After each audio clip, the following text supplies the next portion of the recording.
Hello and welcome. This is me, Sandeep Punithan, and I'm joined today by Air Commodore Ashutosh Lal, distinguished helicopter pilot from the Indian Air Force, continues to fly in the civil sector. Air Commodore Lal, welcome to News9.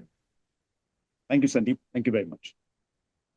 So, Air Commodore Lal, we're looking at that report that the Parliamentary Committee on Defense submitted to Parliament very recently, where they attributed the crash that killed Chief of Defense Staff General Bipin Rawat to human error on the part of the air crew. Of course, there's a larger list of questions that I have for you. Apart from this one particular aspect of the crash, this very significant and very tragic crash in 2021 of this Mi-17 V5 helicopter, Air Commodore Lal. So I thought I'd talk to you a bit more about the Mi-17 machine itself, the implications of this report, and also the other statistics that came out as part of this report on Air Force crashes in between 2017 and 2021, a 5-year period. But start by telling us what this report really means. When you say human error, it's just a line, of course, that the CDS's crash was due to human error air crew. What exactly went wrong in those final moments? So, Sandy, thank you very much for having me on your show. Let me make a few things very clear as a background right in the beginning itself. We gave our heart and soul to the Air Force. At Yes. heart large, we remain an air warrior, be it outside or civil otherwise. So I speak with conviction of my fellow soldiers who are still working. And through your show upfront, I want to assure you that they are right now, for the time which has been gone by, in this intervening 2-3 years, this accident which have happened, they all have been working very hard to mitigate the risks and bringing the human error accidents down. Now, historically, human error aircrew, human error technical have been two largest contributory factors if you look at the accident worldwide. You've written 10 Boeing 747s going into each other, 400 plus people being killed on the runway. Human error, aircrew. So there are many such incidents and accidents which are attributed to human error aircrew. Broad brush is not our job, especially not mine actually. So I stand here with you today to bring perspective to the whole aspect as to how our current gen is working at it to try and mitigate it, and what is the way forward, right? Because it's a process. So I come back to that particular point. This particular report, which has been tabled, clearly brings out that the number of human error aircrew accidents are high. 17 out of 34, if I remember the numbers correctly. Right. 34 crashes. You have and 2021, 17 due to human error air crew. And of those 17 human error air crew, 4 were of the Mi-17 alone. And this is a machine that you've flown, what, 1,200 hours on? Yeah. So most of us have flown it actually. And that's what I'm saying. Thank you very much for the stats actually. Let me get through this perspective. So let's talk about human error air crew. Now, training of an Air Force is a fountainhead, seminal work, especially the air crew. I mean, everybody else as well, but especially the air crew is a seminal work which happens all through. It's an ongoing process. And we have a wonderfully robust and highly qualified system which is in place, producing quality pilots year on year, and so on and so forth. You've seen it from the past to the beginning, and the stories are galore themselves. Unfortunately, Varun himself was a decorated pilot, actually. The captain of the Mi-17, which went down. So in this robust system, we all have been part of it, actually. Right. And when I audit it from outside, or anybody else audited from outside, like this parliamentary committee has done it, there will be questions asked. And, I stand here from the fact that, all of us, people before me and after me who've been part of the system, is there a need to do an introspection and try and see that? What I want to assure you that this process is on. I mean, it is an ongoing process which is carrying on. So people have taken a lot of effort and effects, and I'll bring it out in my due course of interaction with you as to what all they have done. Also bring in some perspective as to where we can go. So that is the primary standpoint. Also, please remember the people who are not here to defend themselves. It is not our intention to point a finger. Remember, you point a finger, one at me, at you, then 3 are pointing towards me. All right. So this is not a it's a fact finding mission. The purpose of fact Right. finding is how can we prevent it later? Let me just Right. walk you back through our time in the Air Force and how it has been happening. So there have been several endeavors.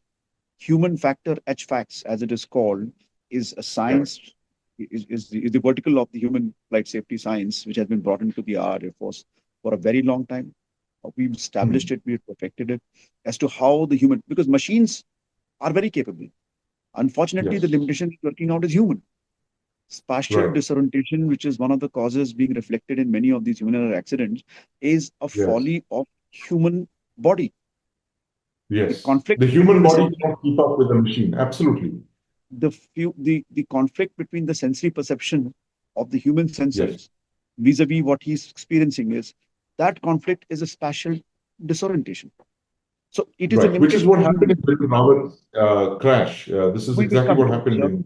no, let's not Right. jump the gun. We will come to it. So I'll try and unravel it as much as possible. And of course, nobody Hmm. can do that because we were not there. Now, coming back to specifics, because I'm a helicopter, though I've been the CI flying Air Force Academy flying Kirans and HPTs for a very long time, been part of the training system which Right. has brought all these ethos up. So that's why I'm saying from that Hmm. particular personal responsibility, I speak that way. And I feel responsible that I need to add value if I can. That's what our endeavor here is. The point here is very simple and straightforward. That when there are two air crew in the cockpit, Right. more than two, more than one air crew in the cockpit, there is a constant Hmm. need of a dialogue. Technically, it is called CRM, being called as cockpit resource management. Some people call it crew resource management because some of your crew could be outside. The Right. controller can be part of the radio controller can be part of your crew. But you never know. So whatever resources you have at your hand, you need to marshal them. You need to put them in a matrix so that at all given times you can arrive at a safer airborne decision making. Please understand, it's a cycle which happens in a fighter cockpit. Hmm. Many of those accidents are fighter aircraft actually. Apart from Hmm. Su-30, which is a twin engine, which is a twin cockpit occupancy, most of our fighters of the yesteryears were single cockpit occupancy. Yes. They also have had human error accidents. There was a different reason altogether. We had Hmm. to use automation. Remember, our old MiG-21 had an auto leveling mode.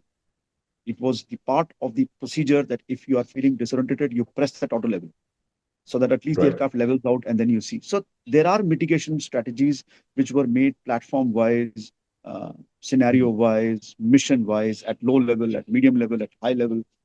During the combat, when the angle of attack is very high and the combat is taking place, so there are protocols which were existing. This is the part of our training, our legacy, which is happening. Right. Right. Right. Clearly, clearly, the report brings out a new perspective, a perspective that is known to most of us, that there is more to be done as far as human error aircrew is concerned.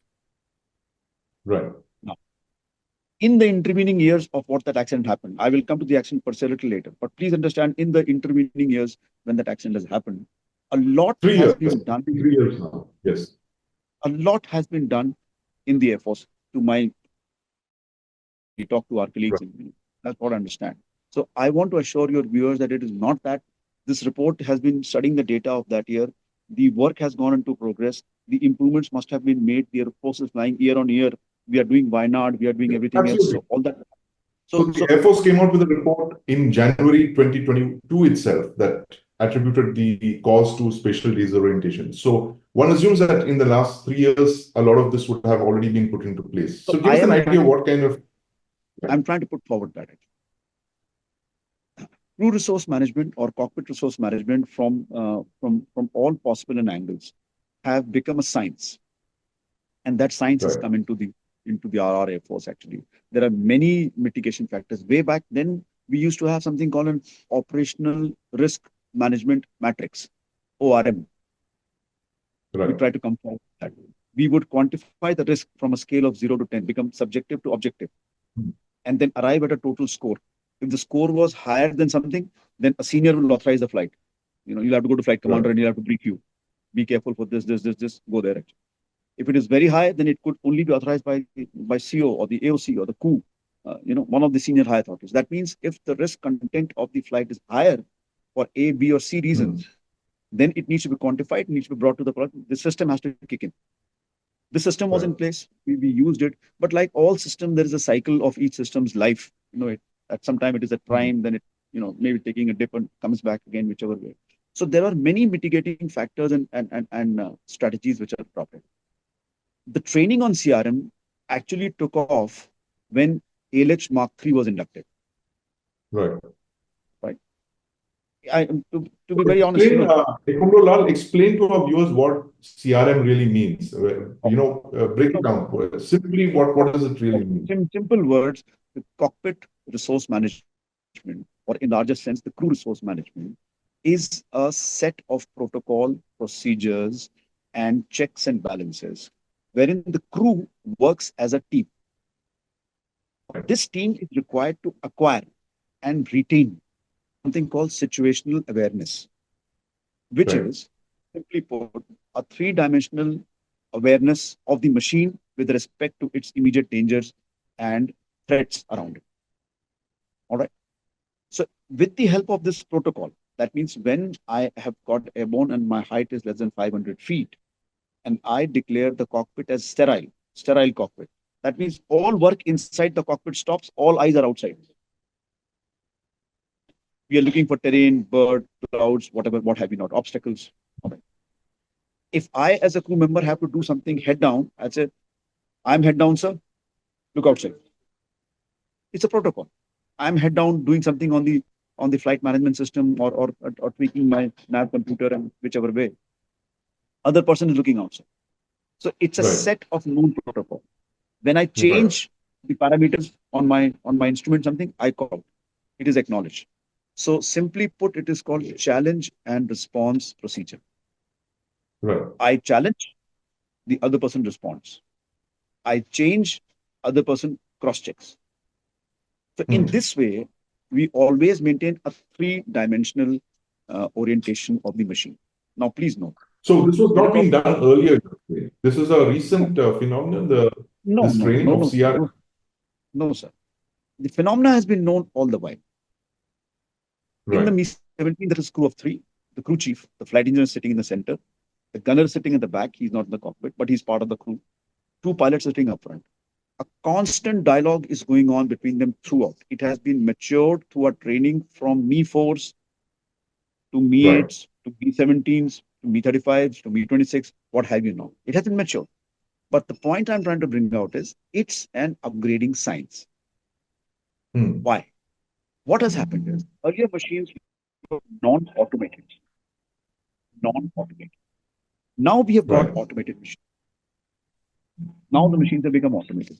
So when the automation Right. comes in, you use that Hmm. automation, all right. It also pushes you back into some kind of a comfort wherein you think that the automation will take care. Right. Point to ponder with respect to the accident which you're talking about. V5 is a Hmm. highly automated machine. Now, these automated protocols of like how a Airbus 320 will fly or a Boeing 735 have standard protocols. You set the altitude, the Hmm. aeroplane will climb to the top. You set the heading, the aeroplane will fly the heading. But it becomes more like ego, garbage in, garbage out. If the input is Right. incorrect, it will follow the incorrect. Yeah. That is why the protocols will start to evolve. They will start to change. So I once again said Sure. very clearly, it is not what happened in the yesteryears. That was also a protocol which was suitable to those machines. It has started to evolve and move forward as the automation content increased. Hmm. Has the automation come in now? No, sir. It's been there for quite some time. Navy Sea Right. Kings had great amount of automation before it happened. Mi-35s had Right. some small amount of automation which was already there. Even Mi-17, in some way, stabilization system and all was there. But it kept getting upgraded to the newer standards.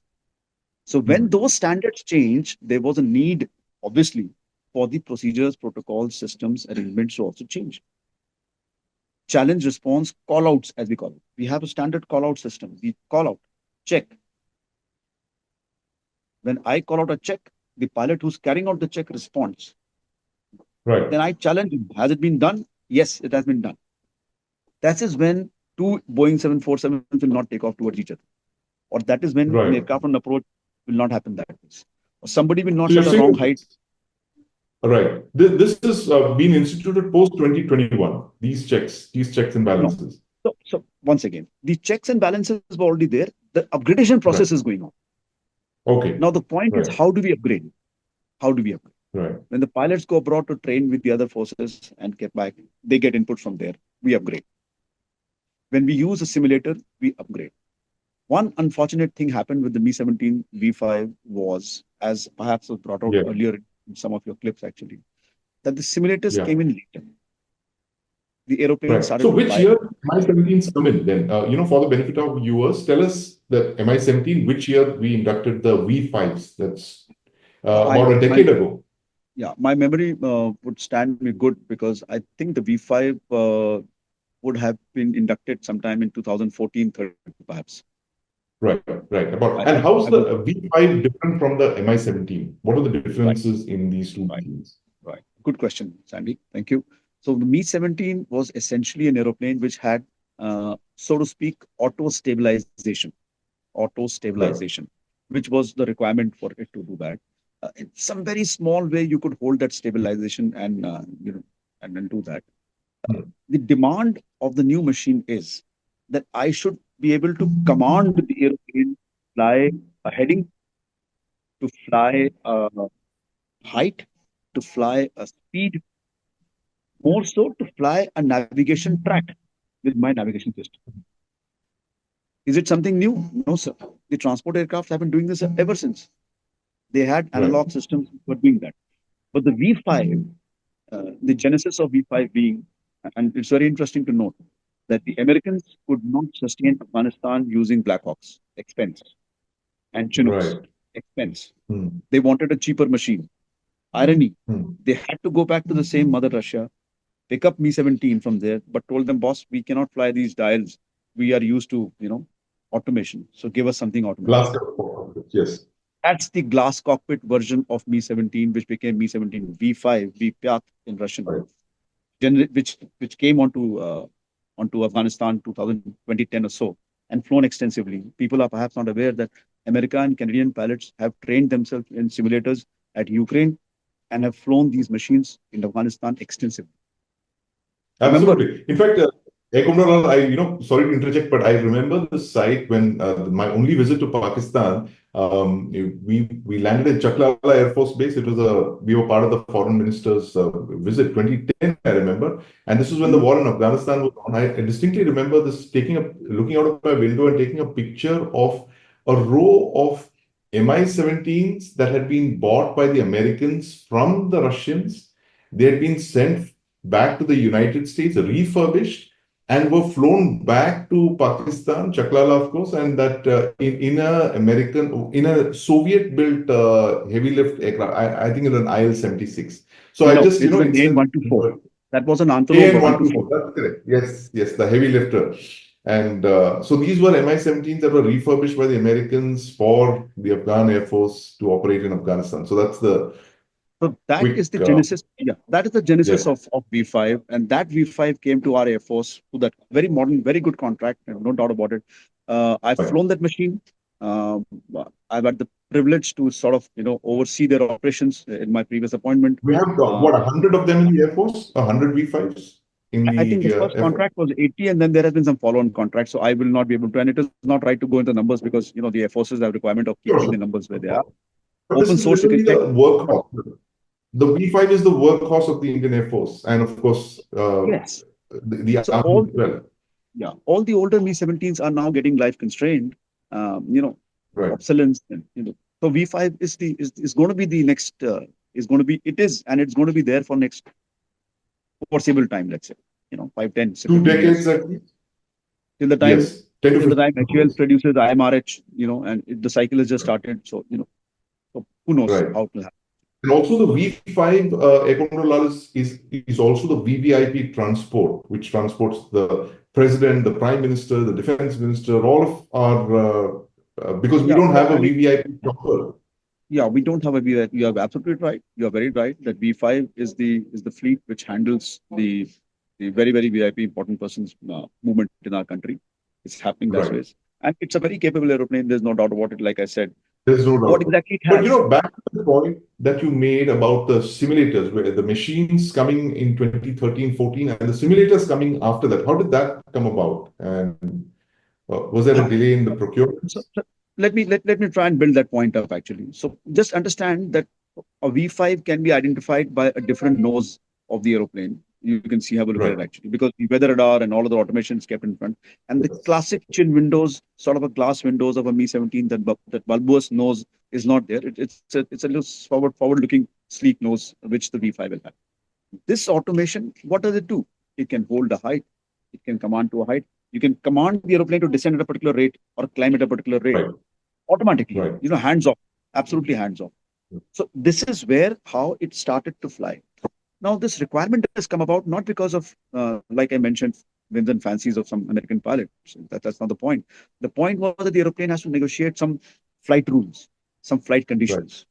Right. Hmm. Simply put, if you have visual flight references, you fly with visual rules. Visual met conditions, if they exist, you can see the ground, you can keep the terrain contact, you fly VMC. If you can't, you fly IMC.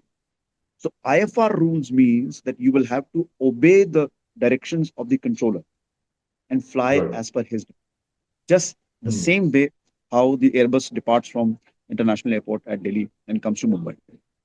Hmm. Go to that point, go to that point, go to that height, go to the right, and get out. Right. And the controller in Mumbai say, "Come here, do that, descend, and come land here." You will Right. in the instrument rules, you will have no leeway to control anything. In the visual flight Hmm. rules, when you pilot declares, "I have the terrain in contact," then he has the leeway to maneuver the aircraft and keep it safe. Helicopters Right. in our country, by virtue of our uh, kind of a flying, terrain load, we've been flying VFR. Hmm. But does it Is that always a remain so? problem? Again, as a layperson, I want to understand if VFR is a problem. Is it an issue? Yeah, it's rules and conditions. So I'm building up to what exactly this accident took place and how it happens. So please understand and be with me that when you are able to see the terrain, you can control, you Yeah. can be very aware as to you're away from terrain, you're away from obstacle, you can do all that, Hmm. what is required. What if I was to put a cloud cover around it, a Right. fog cover around it? Hmm. Then you can see for yourself, it will be not possible for you humanly to keep yourself visually safe from that obstacles. Yes. Yes. Now look at the irony. This is the Wellington Golf Course helipad. Yeah. It is in a bow. From one side, there's a tea estate garden which is sloping down Yeah. towards the ground. From the other side, there are steeper mountains. On a particular Hmm. direction, I forget which direction, but on the right hand side, you will have the Sims Park, that famous Sims Park, which is on a cliff. On the left side is the buildings, and further up is Hmm. the Arwanukadu ordnance factory, which is a no-fly zone. Yeah. That means you Right. cannot come from that. Right? We've Right. landed there in Mi-17s. Many people have landed there. Yeah. Some very qualified pilot Right. under supervision. He's taken our CDS, our first CDS to that place, so you can understand Yeah. the level of supervision that would have been existing at different point of time. So everything is briefed in that 10 times, not a problem. Right. Yeah.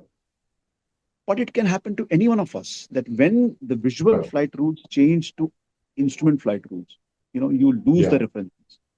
And if at that inadvertent time, because if you Right. recall that videographer of the marriage party who has taken that video of the helicopter emerging Right. of this accident, which Yes. to my Yes. understanding became the primary evidence in in in actually breaking down what happened in those final moments of the helicopters. Apart from CVR and FDR, which was available, Right. it is very clear that the helicopter emerges from the cloud, Hmm. disappears, emerges, disappears, and goes. Yes. So if you put yourself in the cockpit, you will see for Right. yourself, you will see the terrain, you will not see the terrain, you will see the terrain, you will not see the terrain.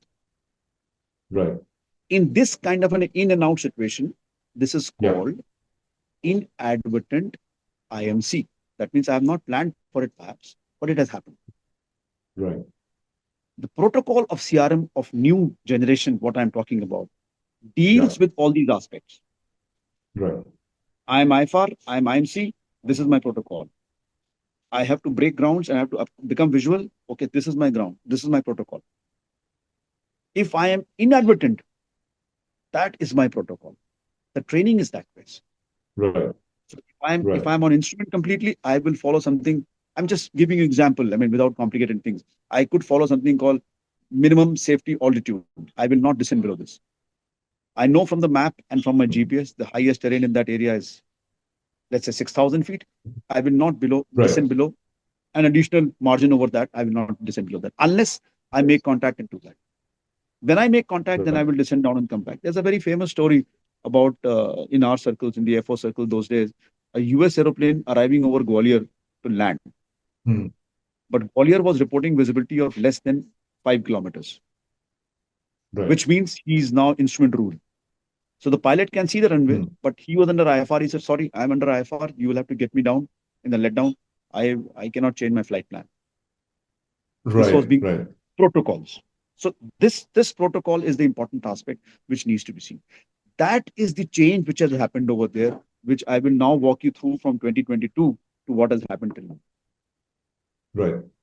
I know you're anxious to know when that simulator was brought in and when was not that brought in actually. I will arrive at that, Yeah. but then that becomes a finger pointing game, which I don't want to get into actually.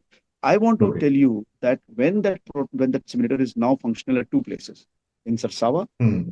to my mind, and in Bagdogra. And Right. we have qualified instructors over there. They are putting the pilots in this intervening years through Yes. the entire process as to how to deal, how best can you utilize the systems on board, that automation on board, in a protocol, in a challenge response procedure, to make sure that you do not have an infringement to a dangerous kind with terrain, obstacle, day, night, dust bowl, snow bowl, altitude, Yeah. what have you not.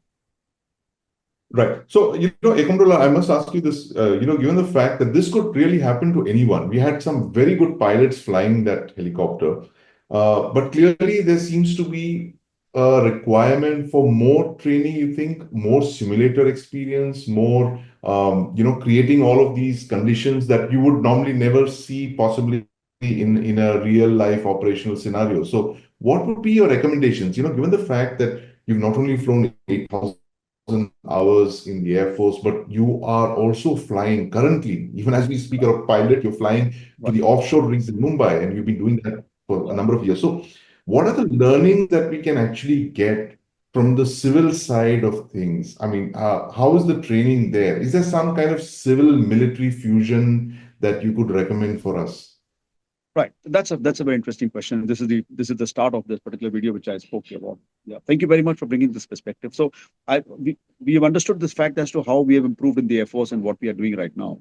I just want to go back Right, a step further to stitch my story on this particular aspect. Even this process of learning from the civil side of training has begun in the Air Force. I right. commented there's a very dedicated team sitting in Bangalore in a place called Hats Off, which has got the Hmm. ALH simulator. Uh, Yeah, they are the people who are training our boys and girls who are joining the ALH fleet as a young aviator now. right, And I remember flying one of the flights. In fact, my last flight in the Air Force was on an ALH Mark III from Sarsawa, Chandigarh to Pathankot when I went to give my Commodore Commandant's standards back to the squadron and came back. That was my last flight. I mean, I flew that aircraft for the last time actually. And a young flight lieutenant was flying there, who was one of my students in the HTS, where I was the commanding officer. It really warmed my heart to right, see as to how he was singing the song of modern training. right.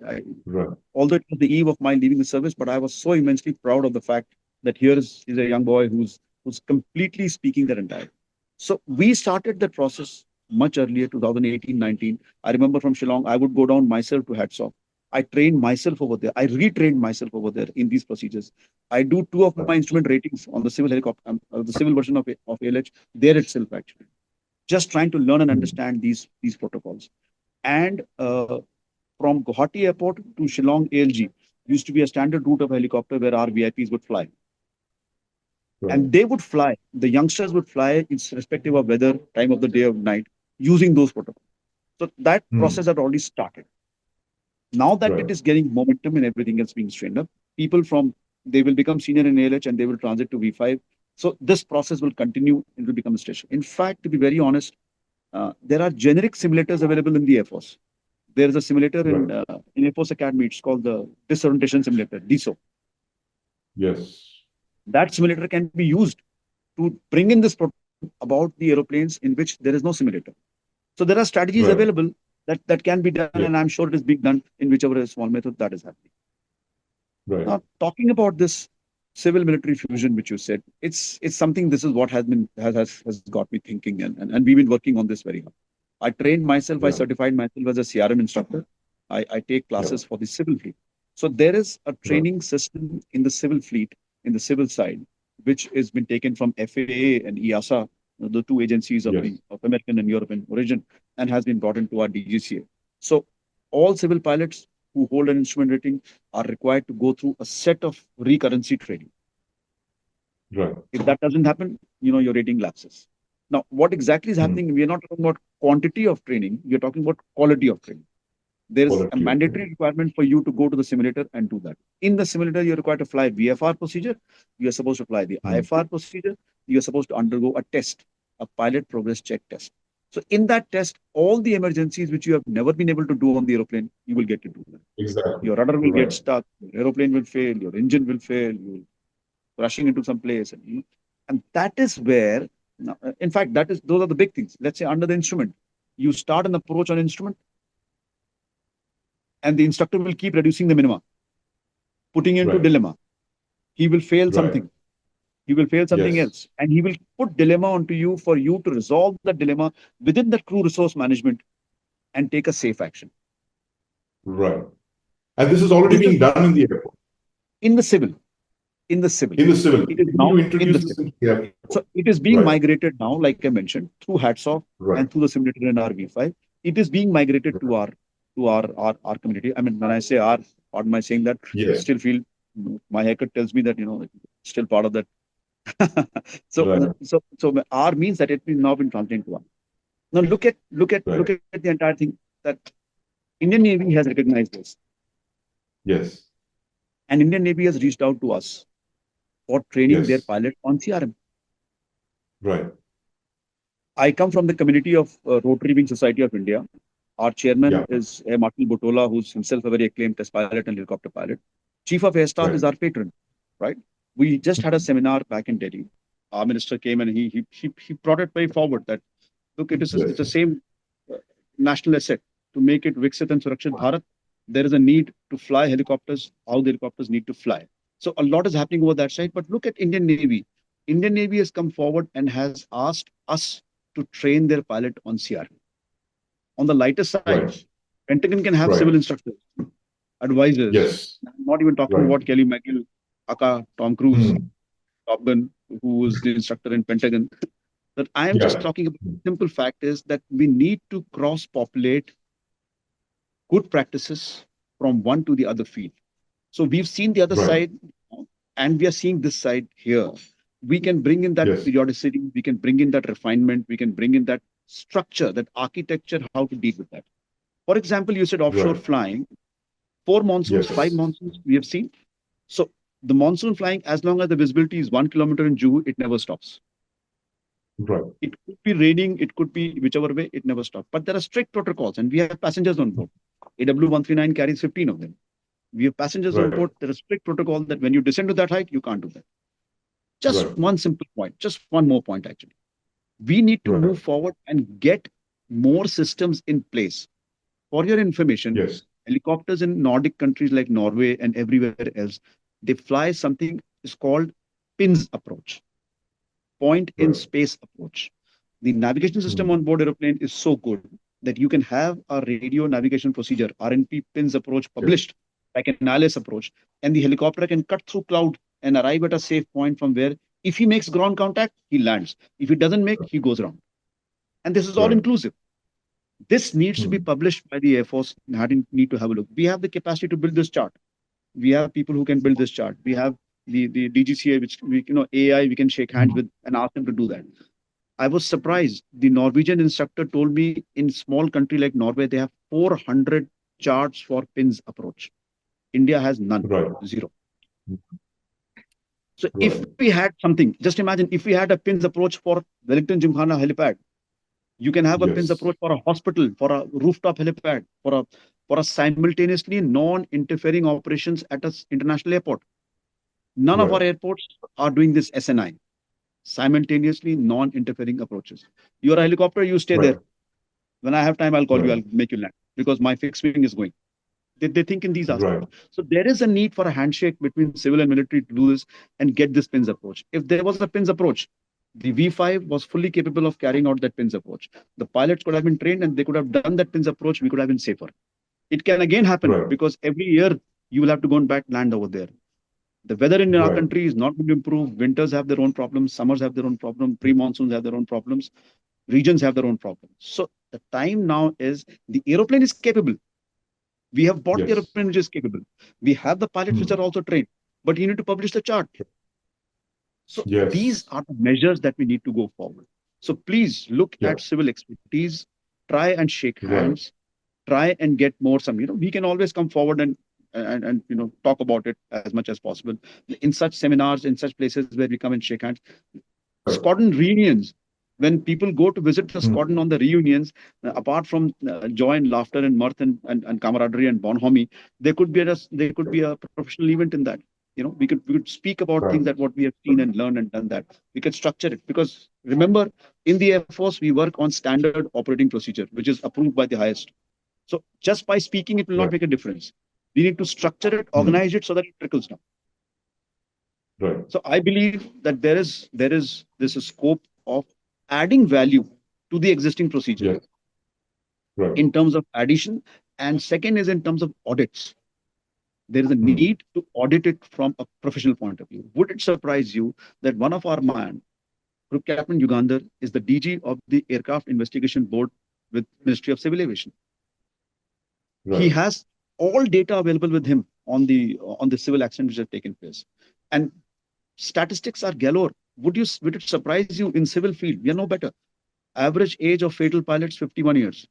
Average experience, take Hmm. a guess, 7,000 hours of people who have, Right. including the Oxford accident which has taken place recently. One of my seniors and one of my juniors lost their lives in that. Similar issues. So remember, machine in the air, a helicopter in the air, in such kind of marginal conditions, snow, visibility, Right. clouds, mountain, all put together, day and night, similar problems. So let's join hand and try and add value as much as possible. Absolutely. Yes. Have their own limitations, that is respected.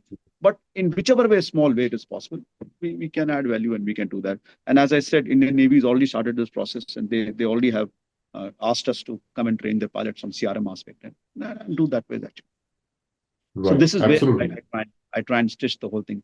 The saga of this accident is that Yes. we carry these values, these lessons very dearly to our heart. You and Right. I and our larger community puts the mind to it actually. We laud Hmm. our armed forces for taking good corrective actions and making sure that Yes. ways. I call upon the people higher than them sitting in the higher Yes. citadel that they should allow induction of simulators at the right time. Ideally Yes. speaking, the simulator should arrive first, aeroplane should arrive later. Right. But Absolutely. in our every case, simulators have come much later Right. because of Right. legalities of offset contract, this, that, the other, be that it may. So Yes. I call upon the higher powers sitting in the citadel that Yes. please Yes. facilitate this, please look at this. I also call upon, and we render our services from the RWSI, and like I said, is that we are Yes. here to add value to make sure that such terrible accidents never ever happens. Absolutely. And I sincerely wish that in my active flying career, I would see that graph, and we will again have a chat when the human Yes. error accidents have declined, they have reduced, and we will talk about that someday in near future. Absolutely. Ekonolal, this is, I couldn't think of anyone better than you to speak about this, given your expertise in both the civil and the military side of flying and how we could actually bring about a fusion between civil and military. Because at the end of the day, like you so correctly pointed out, these are national assets. These are not Yeah, just Air Force assets. Sandy, I just want to sorry to interrupt actually, but I would say fusion is not a good word to use here because fusion means that you become one entity. That's not the case. Armed forces would remain armed forces always. But I would just say Synergy and value addition, value addition or fitting. synergies or, yes. Yes, that's the point. That's the point. Right. So civil military synergies, value addition, both areas can look at best practices on both areas because, if at the end of the day, like you mentioned, these are national assets, and if national assets have to be protected, then you need to look at all the national resources that are available, all the expertise that's available in all of these silos that you mentioned, whether it's civil or military. And there's a lot that both, areas can look at and learn from each other. But thank you so much. Ekunullah, for joining us and taking the time out from your very, very busy schedule to talk about this very critical aspect of aircraft accidents, especially in the Indian Air Force, military accidents. Of course, General Rawat's crash was the most tragic one of them, but there are several other crashes, all of them which have causes which can be fixed. We were, of course, talking with Air Commodore Lal on just one aspect of that, which is how to fix the human error part of it. And he's come up with some great suggestions. I hope all of these suggestions are looked at very seriously and implemented. And I'll come back to you on that graph. When the graph goes down, we're going to have another conversation. But thank you so much, Air Commodore Lal, for joining us. With hope in my heart and gratitude to you, Sandy. Thank you very much for having me over. Thank you. Thank you very much. Have a good day. And